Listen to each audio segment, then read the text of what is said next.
यह सोचिए, एक कपल अपने हवस को मिटाने के लिए इतने अंधे हो चुके कि उनके चारों तरफ लाशें पड़ी हो।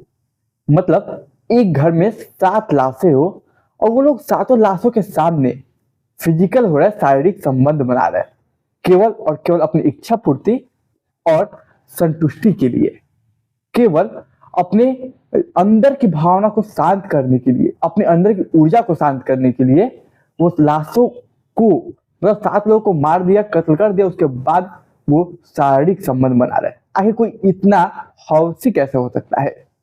आखिर हवस का इतना प्रमाण चढ़ सकता है? आज की हमारी जो कहानी है वो कहानी एक सच्ची घटना पर आधारित है और हमेशा हमारी कहानी सच्ची घटना पे ही आधारित होती है।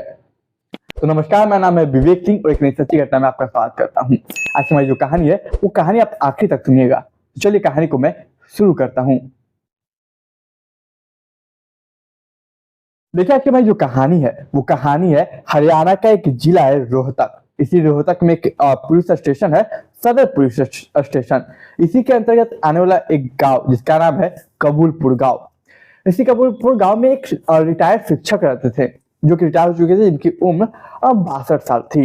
ये कहानी है 15 दिसंबर लगभग साल 2009 की कहानी है। तो 15 दिसंबर साल 2009 की कहानी है। सुबह 7 बज रहे थे। इस जो टीचर, इनका नाम है तकदीर सिंह। तकदीर सिंह 15 दिसंबर साल 2009 को अपने घर सुबह सुबह जाते हैं, दूसरे जगह रहते, दूसरे रूम में। तो अपने घर जाते हैं और गेट खटखटाते हैं। जब कोई कुछ देर तक नहीं खुलता तो धक्का देते हैं। अब तकदीर सिंह जो कि 62 साल के रिटायर्ड टीचर थे, वो धक्का देते हैं, गेट खुल जाता है। सामने वो देखते हैं कि एक खटिया जो होता है, चौपाई, उस पे 2 लोग लेटे हुए थे।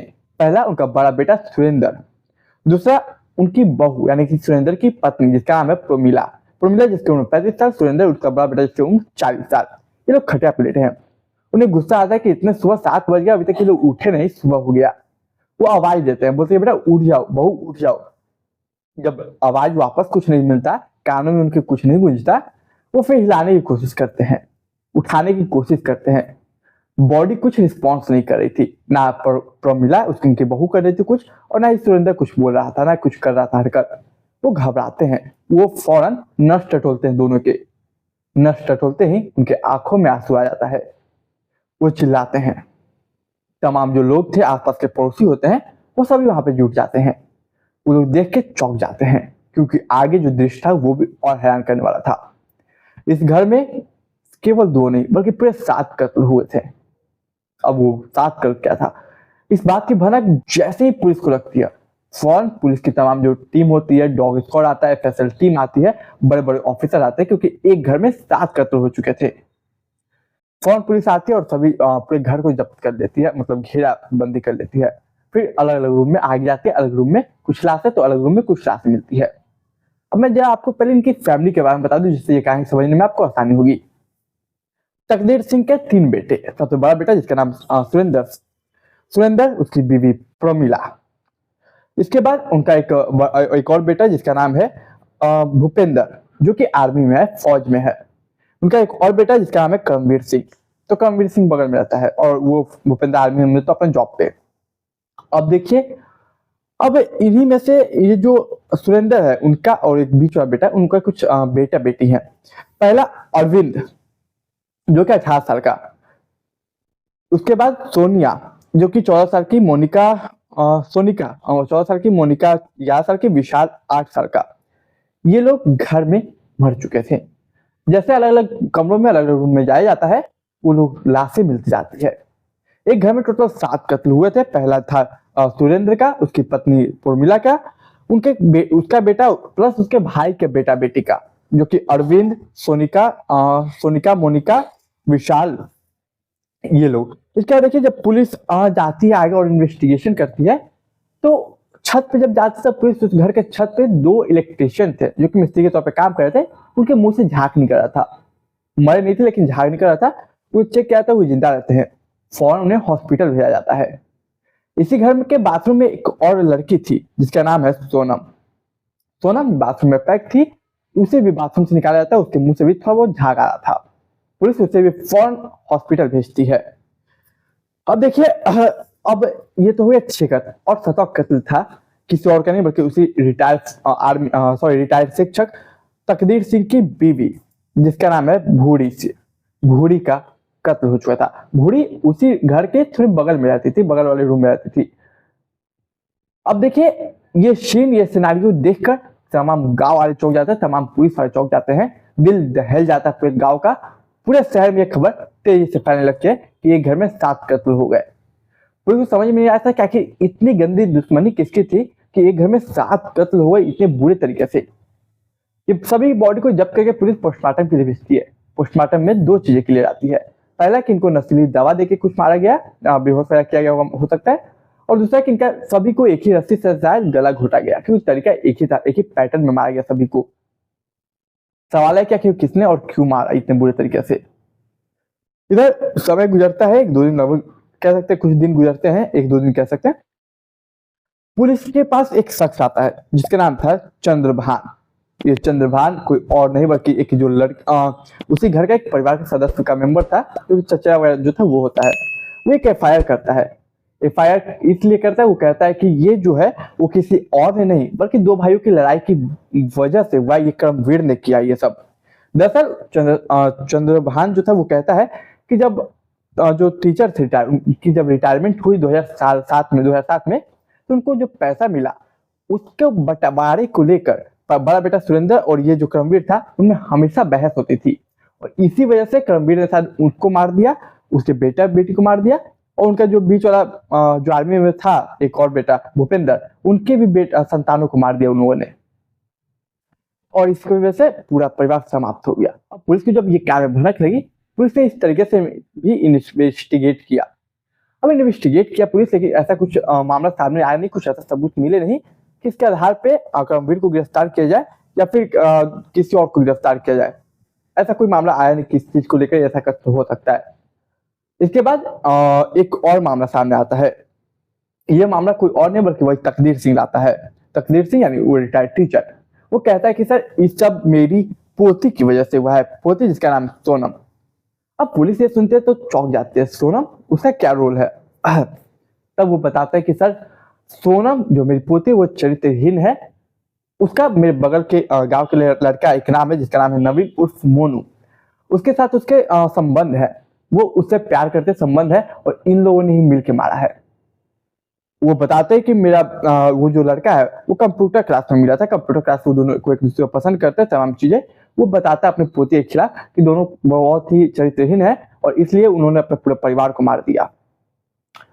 अब जब ये बात पता चलता है तो पुलिस इन्वेस्टिगेट करती है। लगभग 1-2 दिन का समय लगता है ये पता करने में कि क्या बात है और क्या नहीं, और नवीन उर्फ मोनू इस वक्त है कहाँ।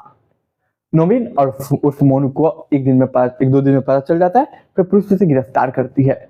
गिरफ्तार करने के बाद जब तसल्ली से पूछताछ करती है तब नवीन अपना जुर्म कबूल करता है, नवीन उर्फ मोनू, और फिर बताता है कि पूरा कहानी क्या कि हुआ क्या।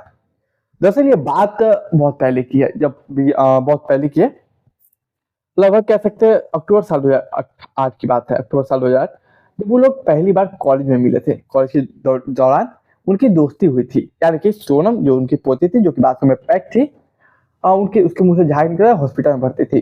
पुलिस ने उससे पूछताछ करने की कोशिश की थी लेकिन तबीयत सीरियस थी तो पूछताछ नहीं हो पाया।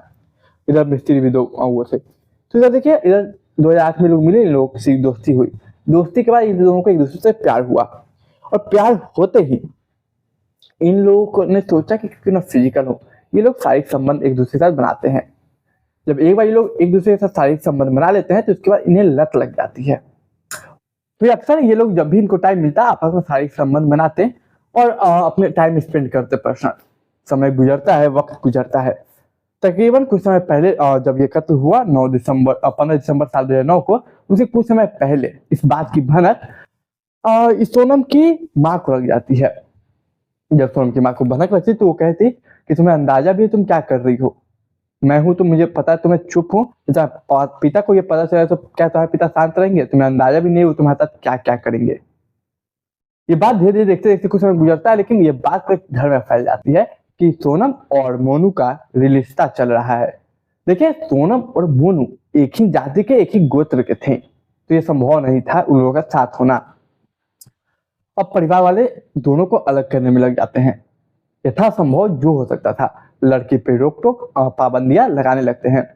कोचिंग छुड़वा देते हैं, लड़की भी पार्ट 1 की स्टूडेंट थी, सभी चीजें रोकने लगते हैं और पढ़ाई लिखाई बाहर जाना सब बंद करवाने लगते हैं। लेकिन लड़की के ऊपर प्यार का कहिए या फिर हवस का, या फिर लड़के के ऊपर प्यार या हवस जो कह लीजिए, उसका भूत सवार था। हर वो तरीके और हर वो बहाने खोजते जिससे वो एक दूसरे से मिल सके, एक दूसरे के साथ संबंध बना पाए। हर वो तरीके, हर वो हर वो तरीके खोजते, हर वो पहलू खोजते जिससे वो मिल पाए, अलग अलग बहाने तरीके जो हो सके हर वो कोशिश करते जिससे वो लोग मिल सके, रह सके, संबंध बना पाए। लेकिन देखिए ये धीरे धीरे बहुत ज्यादा मुश्किल हो गया था। जब ये कत्ल हुआ घर में साथ, यानी 15 दिसंबर, उससे तभी तकरीबन 26 दिन पहले की बात है। उसकी माँ फिर ये बात कहती है कि तुम्हें अंदाजा नहीं है कि तुम्हारे साथ क्या हो सकता है, तुम जो कर रही हो खत्म करो, रोक दो। ये बात अपने प्रेमी यानी कि मोनू से बताते हैं, नवीन उर्फ मोनू। ये लोग प्लान बनाते हैं इसके बाद कि क्यों अपना परिवार को ही खत्म कर दिया जाए। ये प्लान सोनम ही खुद बताती है, सोनम क्यों ना खत्म कर दिया जाए। प्रेमी भी हाँ में हाँ भरता है। फिर समय गुजरता है, तारीख थी 12 नवंबर साल 2009। जो मोनू था वो एक काम करता अपने मामा या चाचा के गांव में, उसका एक दोस्त रहता था, उसके पास जाता है। वहां पे जाके कुछ नशीली गोलियां खरीदने के लिए कहता है, कुछ नशीली गोलियां नींद के लिए कुछ नशीली गोलियां थी वो लेने के लिए कहता है। जसवीर उसका जो दोस्त था, तो जसवीर उसकी मदद करता है। फिर वो गोलियां लेकर अपनी प्रेमिका यानी कि सोनम को दे देता है। सोनम 14 दिसंबर की रात लगभग 8 बजे या 7 बजे कह सकते हैं, जब घर में खाना वगैरह बन जाता है, सभी खाने में वो मिला देती है वो गोलियां और पूरे परिवार को वो खाना खिलाती है। उस परिवार में उस वक्त शायद तकदीर सिंह नहीं थे, इसलिए बच गए। देखिए सोनम ने अपने सगे भाई अरविंद जो कि 18 साल का था उसे भी नहीं छोड़ा, और उसके चचेरा भाई और बहन जो कि सोनिका 14 साल, मोनिका 11 साल, विशाल 8 साल, और या अपने उसके पिता सुरेंद्र हो या फिर उसकी माँ कह सकते हैं प्रमिला हो, किसी को उसने नहीं छोड़ा, किसी पे दया भावना नहीं दिखाई। सभी को मारने के लिए उसने डिसीजन ले लिया था, सभी को नशीली पदार्थ खिला दिया। अब देखिए इत्तेफाक से उस दिन जो 2 इलेक्ट्रिशियन 2 मिस्त्री आए हुए थे जो कि छत पे काम कर रहे थे। सवाल ये कि उनके रहते कत्ल नहीं हो सकता है, उन्हें भी अरविंद के थ्रू वो पहले भेजवा देती है, लेकिन वो मिस्त्री खाते नहीं है। बाद में वो खुद पहुंचाते मिस्त्री के बाद, उसके बाद मिस्त्री खाते हैं। ये कॉल करते हैं नवीन उर्फ मोनू को, फिर मोनू घर पे आता है। फिर दोनों मिलकर यानी कि लड़की भी मिलकर अपने माँ बाप को, अपने सगे भाई को, अपने चचेरे भाई को, चचेरी बहन को, और यहाँ तक कि अपनी दादी को एक एक करके रस्सी की मदद से जैसे के लिए गला दबा के वो मार देते हैं। सभी को मारने का पैटर्न बिल्कुल सेम था। दादी तो थी एक ही घर में, लेकिन घर थोड़ा डिस्टेंस पे ऐसा बना हुआ, तो थोड़ा दूरी पे जाके मारते हैं। उसके बाद वो ऊपर जाके मिस्त्री को भी खाना दे, तो उनके मुंह से झाग नहीं गिरा, तो उनका गला वगैरह नहीं दबाते हैं। लेकिन देखिए कितनी अजीब बात है। अब क्या करते वो लोग, 7 कत्ल हो चुका है एक घर में, ये लोग सोचते हैं कि चलो सब हो गया, सब निपट गया। अब जिस लिए हम लोगों ने ये काम किया, क्यों ना वो काम कर दे, यानी क्यों ना एक दूसरे के साथ शारीरिक संबंध बना ले। इतनी घिनौनी सोच आना तो दूर, वो घिनौनी हरकत कर देते हैं। लाशों के बीच वो एक दूसरे के साथ शारीरिक संबंध बनाते हैं और खुश रहते हैं। और शायद उन्होंने ये 7 कत्ल केवल इसीलिए किया क्योंकि उन्हें एक दूसरे के साथ शारीरिक संबंध बनाए थे, इंटीमेट होना था। जब अगली सुबह तकदीर सिंह आता है, उसके बाद बाथरूम में वो बस थोड़ा बहुत नशीली दवा जो थी थोड़ा बहुत खाया था, जिससे उसे पता था वो मरेगी नहीं, और बाथरूम में लड़का पैक करके वो चल जाता है, जिससे ये शक लड़की के ऊपर ना जाए। लड़की बेहोश आई थी, माफ किया हो सकता बेहोश होगी, लेकिन लड़की जिंदा बची थी, तो ऑफकोर्स वो बेहोश हुई, माफ किया मुझसे गलती हुई होगी। अगले सुबह जब तकदीर सिंह आता है, तो अब जाके वो तकदीर सिंह दरवाजा खुलता है, फिर पुलिस आती है। जब ये मामला बाहर आता है, सोशल मीडिया पे फैलता है, सभी लोग हैरान, पूरा प्रदेश हिल गया था। क्या कि एक लड़का एक लड़की खुद के शारीरिक सुख के लिए एक पूरे परिवार को निपटा दिया, और निपटाने के बाद वहीं पे शारीरिक संबंध बनाए। कितनी घिनौनी हरकत है, कोई सोच भी कैसे सकता है। ये मामला चार्जशीट फाइल होकर कोर्ट में जाता है, कोर्ट उसे फांसी की सजा देती है। जसवीर जो था उसे भी सजा मिलती है, लेकिन फांसी की उसे कुछ और सजा मिलती है। उसके साथ एक और शख्स था ओमवीर, जिसने ये गोलियां दी थी, लेकिन कोर्ट उसे छोड़ देती है। कहते हैं कि ओमवीर ने बस गोलियां दी, उसका यहाँ पे कोई रोल नहीं है।